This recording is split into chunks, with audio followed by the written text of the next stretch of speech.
Hello, today I will be demonstrating examples of Newton's 3 laws of motion. The examples can be done easily at home with things you have found around your house. Materials needed for these experiments are a flat track made of any material, as shown. I have used 2 in my video. I have used styrofoam and duct tape to create my tracks, as you see. I also use several small circular objects such as a golf ball or foam balls.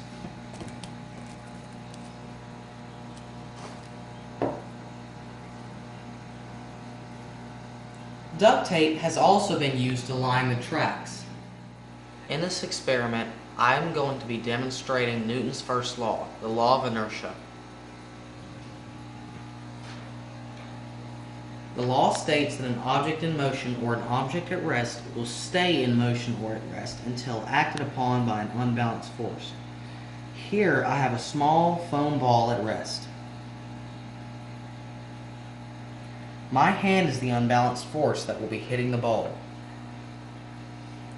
When my hand, the force, acts upon the ball, the object is put into motion. It is then stopped by another force, friction. Overall, the ball was at rest, hit by an unbalanced force, put into motion, and stopped by an unbalanced force, which is then this. In this experiment, I will be demonstrating Newton's second law of motion. This law states that force equals mass multiplied by acceleration. Here I have 2 styrofoam tracks, 1 foam ball, and 1 golf ball. The tracks are lined with duct tape and ended with 1 toilet paper roll on each end of the track. Here, gravity is my acceleration, which is at a constant 9.8 meters per second squared. The masses of the 2 balls are different, leading to the conclusion that 1 ball will fall faster than the other, shown here.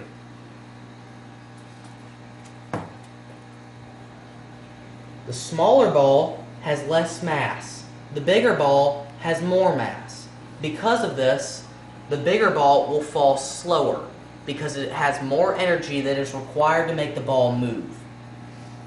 That means, with different mass but a constant acceleration of gravity, the force exerted on both balls will be different. In this experiment, I'm going to be demonstrating 2 examples of Newton's third law, the action-reaction law.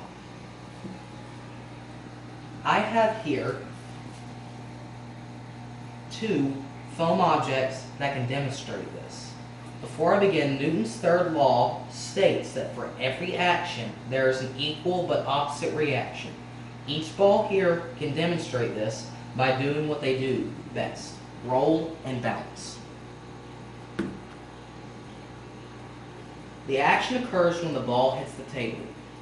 It exerts a force equal to gravity upon the surface of the table. The reaction occurs when the same force applied to the table is applied to the ball. The table exerts this reaction force, causing it to bounce, as you see here.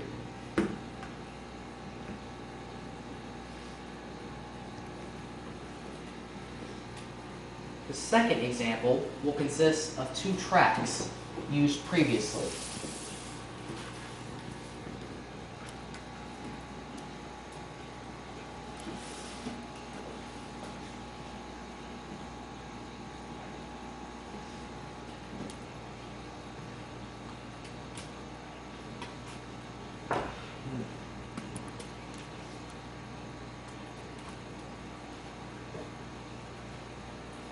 The second action occurs when both balls collide into each other after being rolled down the track.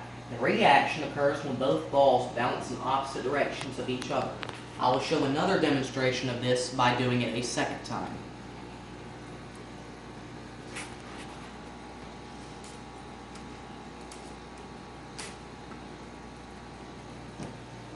To conclude, every action that occurs will appear to have an equal but opposite reaction. Thank you for watching my videos on Newton's 3 laws of motion.